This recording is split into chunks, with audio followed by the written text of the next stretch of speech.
हुआ, electronics media हुआ, जिस पर लगातार डमार बचाओ आंदोलन चल रही है। मिनिस्टर्स का भी डमार बचाओ आंदोलन 2 अक्टूबर 2022 से शुरू हुआ। यहाँ संदेश सामाजिक धरोहर के यहाँ पर जैसे कचरा वाला घर छेड़छाड़ है, क्या जनता से इनको डर नहीं लगता है? देखा जाए इसका तो सम्मान करना ही चाहिए। आप सभी देख रहे हैं वर्ल्ड क्रांति न्यूज। आज का जो विषय है और डमार बचाओ आंदोलन संबंधित मुद्दे पर बात करेंगे। वह शख्स बिहार के पंचायती राज विभाग में कई वर्षों से नौकरी कर रहे हैं और जिला के सचिव पद, जो पिछले 1 वर्षों से लगातार प्रिंट मीडिया से लेकर इलेक्ट्रॉनिक्स मीडिया में चर्चा का विषय है, जिस पर हम तमाम बिंदुओं पर बातचीत करेंगे। सबसे पहले आपको बहुत बहुत स्वागत है। बहुत बहुत धन्यवाद आपको कि आपने अपने चैनल के माध्यम से मुझे अपने विचारों को रखने का मौका दिया। इसके लिए बहुत बहुत धन्यवाद आपको। सर, मेरा पहला प्रश्न ये है कि आए दिन अखबार में या प्रिंट मीडिया हुआ, इलेक्ट्रॉनिक्स मीडिया हुआ, जिस पर लगातार डमार बचाओ आंदोलन पर चर्चाएं चल, किस टाइप से मतलब ये शब्द है कि आज भी अधिकारी के बीच में या मीडिया के बीच में जब ये शब्द जा रहा है तो लोग आज भी जो है ना मतलब ये कंफ्यूज हो रहा है। इस पर थोड़ा सा हमको विस्तार से सर बताइए, क्योंकि आप इतिहास के काफ़ी मतलब जाने माने एक व्यक्ति हैं और काफ़ी अनुभव रखते हैं, तो इस पर थोड़ा सा अपना सर बताइए। देखा जाए डमार बचाओ आंदोलन 2 अक्टूबर 2022 से शुरू हुआ। यहाँ 3-4 गांव के जो प्रबुद्ध ग्रामीण हैं, छात्र नौजवान हैं, बुजुर्ग लोग हैं, 2 अक्टूबर गांधी जी के जयंती के अवसर पर यह आंदोलन की शुरुआत हुई। जहाँ तक डमार का जो शाब्दिक अर्थ है, डमार के बारे में आप जो जानना चाहते हैं, तो संक्षिप्त में यही जाना जाए कि डमार शब्द जो है अरबी और फारसी का एक शब्द है, जिसका अर्थ होता है शेर। तो मुगल कालीन भारत में ये डमार जो है शेरों के बाड़ के रूप में काम आता था, यानी चारों तरफ से डामर के पौधों से जो है घिरा हुआ यह फील्ड था। इसमें शेरों का आशियाना बनाया गया था। क्योंकि मुगल कालीन भारत में लोग शेरों के बहुत शौकीन थे, राजा महाराजा लोग, तो शाब्दिक अर्थ तो शेर ही होता है। और संस्कृत में डामर शब्द जो है ध्वज का प्रतीक है। तो ध्वज के प्रतीक रखा जाए या शेरों का प्रतीक रखा जाए, ये तो प्राचीन शब्द है, पहले से ही आ रहा है। लेकिन अंग्रेजों के ज़माने में ये डामार फील्ड जो है, जो लगभग 12-13 एकड़ का फील्ड है, इसमें घुड़दौड़ होता था। घुड़दौड़ यानी जो अंग्रेज के साहब लोग होते थे, ये लोग घुड़दौड़ करते थे और घोड़ों का रेस होता था इस पर। तो उस समय से जो है डामर शब्द प्रचलित है। और आज के दिन में जो है यह डमार एक जो है आंदोलन का प्रतीक बन गया है, जो यहाँ से बिहार के कोने कोने तक ये आंदोलन की आवाज़ सुनाई दे रही है। तो सर, ये मेरा आंदोलन करने का उद्देश्य क्या है कि ये आंदोलन का करने का उद्देश्य क्या है? देखिए, यहाँ के ग्रामीणों की ये सोच है कि ये जो डमार फील्ड है, इसके चारों तरफ से घनी आबादी है और लगभग 10-15 विद्यार्थी जो है यहाँ दौड़ लगाकर फौज में चले गए, कुछ लोग बिहार पुलिस में चले गए। तो ग्रामीणों का ऐसा मानना है कि ये ऐतिहासिक फील्ड तो है ही, इसका हम लोग को संरक्षण करना चाहिए, बचाव करना चाहिए। और इस फील्ड से हमारे ग्रामीणों को बहुत फायदा है, क्योंकि यहाँ पर चारों तरफ से, एक तरफ यहाँ उत्तर के तरफ स्मशान घाट है, पश्चिम के तरफ जो है छठ घाट है, और उत्तर जो है फील्ड के जो है दक्षिणवारी छोर पर हाई स्कूल है, एक तरफ प्राथमिक विद्यालय है, प्लस यहाँ 3-4 गांव का झंडा का मेला यहाँ लगता है, महावीरी झंडा। तो ऐसे भी इसकी ऐतिहासिक प्रामाणिकता तो है ही, साथ ही साथ चारों तरफ जो ग्रामीणों का यहाँ मेले के अवसर पर, पर्व के अवसर पर जमावड़ा होता है, तो ये बहुत ही मनोरम दृश्य होता है। तो यहाँ के ग्रामीण ये चाहते हैं कि इसके प्राकृतिक जो क्षेत्र है 12-13 एकड़ का, इसमें कोई छेड़छाड़ नहीं हो, इसको जैसे है वैसा ही रहने दिया जाए। तो सर, ये आंदोलन करने का जैसे प्राकृतिक छेड़छाड़ है, तो पहला जो आंदोलन मतलब किस लिए किया गया था डमार बचाओ आंदोलन का? देखा जाए डमार बचाओ आंदोलन शुरुआत में हम लोगों ने सुना कि यहाँ पर चमड़ा फैक्ट्री का निर्माण होना है। उसमें पूर्व जिला पदाधिकारी महोदय श्री शीर्षत कपिल अशोक साहब आए थे, अपने शायद उद्योग विभाग कुछ टीम लेकर, और यहाँ सर्वेक्षण भी हुआ, लेकिन ग्रामीणों का विरोध इसलिए हुआ कि चमड़ा फैक्ट्री बनाने के लिए यहाँ कोई मानदंड को पूरा नहीं किया जा रहा है, यानी यहाँ न कोई नदी है न कोई झील है, ताकि जो चमड़ा फैक्ट्री से निकलने वाला जो अपशिष्ट पदार्थ है उसको कहाँ जो है माने विसर्जित किया जाएगा, निस्तारित किया जाएगा, इसके लिए कोई ठोस जो है उपाय नहीं है। तो वो अगर अपशिष्ट पदार्थ यहाँ जमा होते हैं, कचरा फैलता है तो उससे गंदगी फैलेगी, तरह तरह की महामारी और बीमारी फैलेगी। इसके लेकर भी शुरू में लोगों ने विरोध किया। तो जो स्टेडियम निर्माण की बात आई, अब वह कहाँ तक सत्य है नहीं है ये तो मैं विशेष नहीं जानता हूँ, लेकिन हमने सुना कि स्टेडियम निर्माण की बात आई। तो जब स्टेडियम की बात आती है तो स्टेडियम के भी मानक को ये फील्ड पूरा नहीं करता है। एक स्टेडियम बनाने के लिए कितनी आवश्यकता होती है? मिनिमम 450-500 फीट आना चाहिए, और लंबाई चौड़ाई के हिसाब से उतना तो एक्वायर नहीं है, वहाँ जमीन एक्वायरमेंट नहीं है ताकि वहाँ स्टेडियम बनाया जा सके।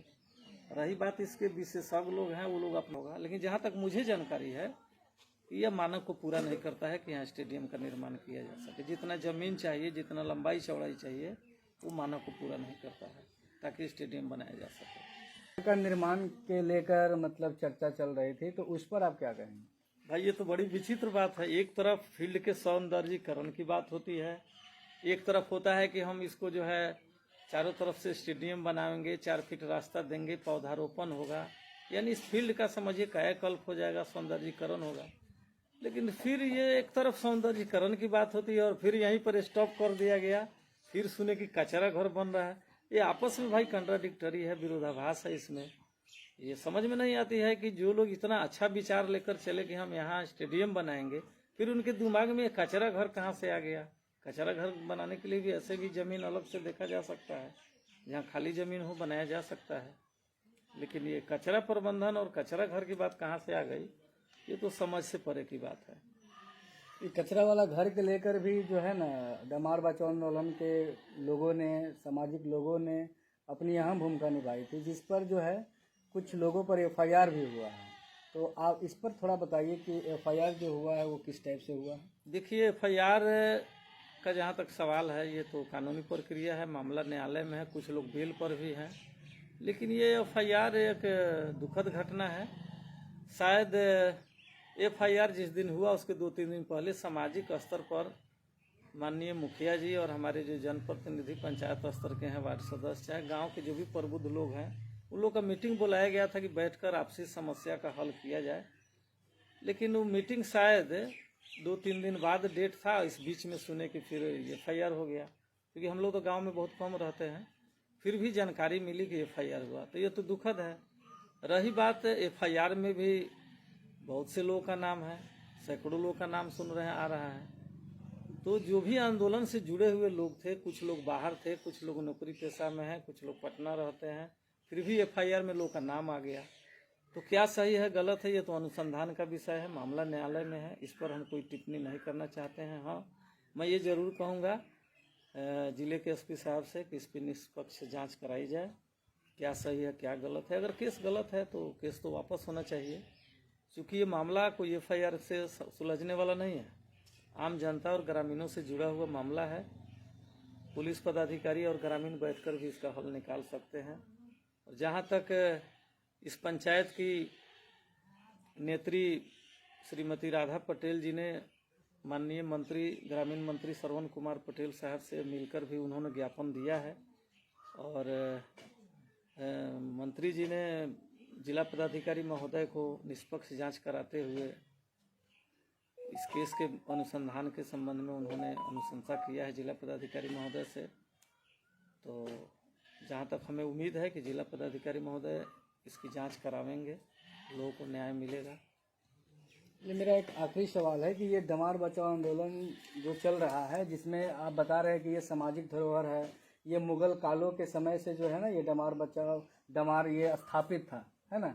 तो ये लास्ट सवाल मेरा ये होगा सर कि ये डमार बचाओ आंदोलनकारियों के लिए आपका क्या मतलब एक संदेश होगा, और एक सामाजिक धरोहर के प्रति क्या है कि यहाँ पर जैसे कचरा वाला घर का निर्माण होना चाहिए या स्टेडियम बनना चाहिए या नहीं, इस पर थोड़ा अपना। देखिए, जहाँ तक ग्रामीण स्तर की बात है। पूरे ग्रामीण एकजुट होकर शुरू से विरोध कर रहे हैं कि इसके जो नेचुरल स्वरूप है, प्राकृतिक स्वरूप है, इसको ज्यों का त्यों रहने दिया जाए।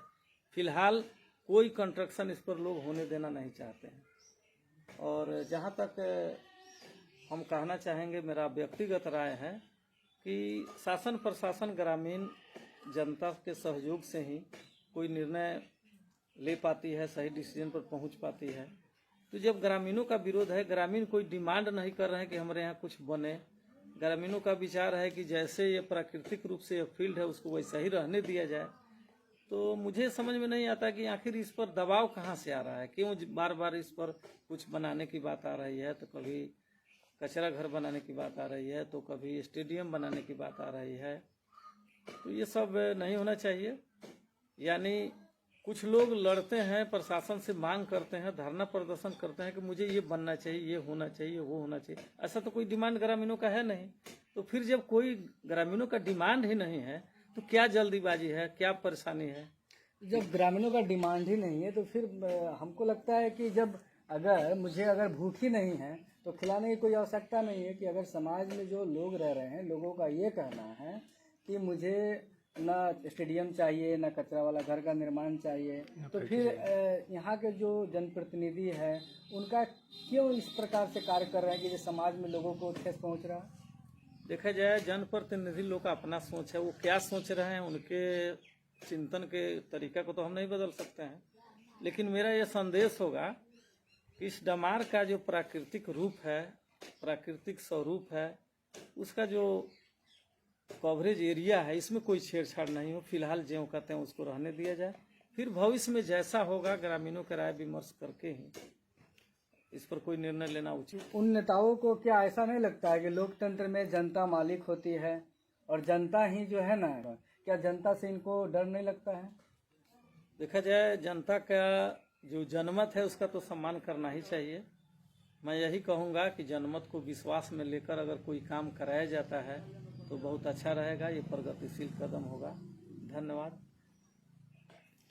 चलिए सर, ये राम से काफ़ी चर्चित हैं। तो ये जो इंटरव्यू मेरे द्वारा लिया गया है, अगर फेसबुक पेज पे देख रहे हैं तो फेसबुक पेज को लाइक, शेयर, कमेंट करें। अगर यूट्यूब चैनल पर देख रहे हैं तो यूट्यूब चैनल को सब्सक्राइब करें। तत्काल दीजिए मुझे इजाज़त। मिलते हैं अगले किसी खास खबरों के साथ।